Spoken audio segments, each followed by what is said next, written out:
Soit un succès, mais tout ce qui s'est préparé avant, et j'y reviendrai, qu'on remercie les services de l'État qui sont représentés par Nathalie Derinck et par Florent Novakovski, qu'on peut applaudir, qui ont contribué à l'organisation des JO, avec Céline Dopira, qui est commandante du division de police, et que vous pouvez applaudir, parce qu'avec toutes les forces de l'ordre, ils ont fait en sorte que ça se passe très bien. Et ils sont dans la salle, avec Denis Bresson, qui est conseiller, qui est directeur des sports au Conseil départemental de Seine-et-Marne. Donc merci aussi Denis d'être présent ce soir.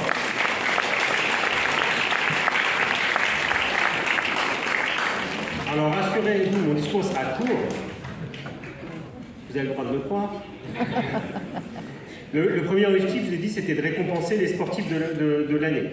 On a, vous savez, 86 clubs sportifs, on a 12 000 licenciés, et parmi eux, il y en a quelques-uns, plusieurs dizaines, qui méritent d'être encouragés et récompensés pour leurs résultats avec les clubs sportifs dynamiques.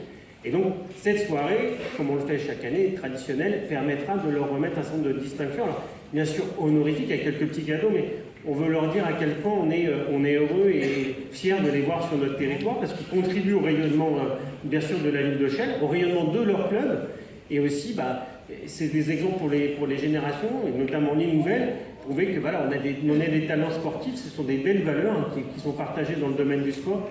C'est pour ça qu'on souhaite les mettre en avant chaque année pour se dire, ensemble, ils ont fait des belles choses de manière individuelle ou collective. Je pense que c'est important de le souligner.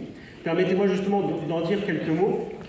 On a 86 clubs sportifs sur Chelles, 12 000 licenciés qui utilisent 24 équipements sportifs, 45 000 heures par an. Et malgré nos moyens réduits, à Chelles, on peut, sous couvert de Philippe, bien sûr, quand même, si on aimerait faire toujours plus, on est quand même assez satisfait d'avoir pu inaugurer deux gymnases tout neufs, de Marie-Amélie Le Fur et le gymnase Alice Mia. D'ailleurs, grâce à l'aide de l'État et du département, on peut vous applaudir une nouvelle fois, parce qu'on n'aurait pas pu le faire.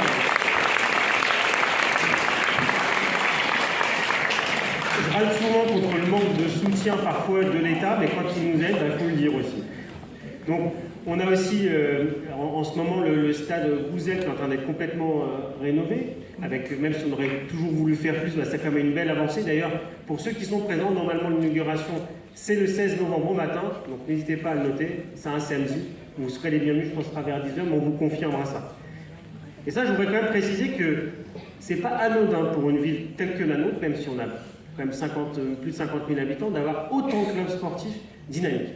Et j'aurai un mot quand même, parce que il y a souvent des gens qu'on oublie, sont les bénévoles qui encadrent ces clubs. Et je voudrais vraiment qu'on fasse un tonnerre d'applaudissements pour eux, parce que c'est eux qui accueillent les enfants. Alors, on peut les applaudir très fort.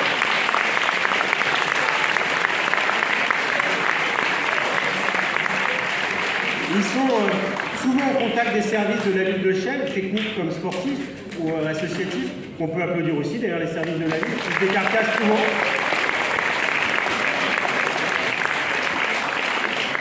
Et croyez-moi, on ne pourrait pas fonctionner sans ces bénévoles. On applaudissez là encore une fois, on est là pour ça. D'ailleurs,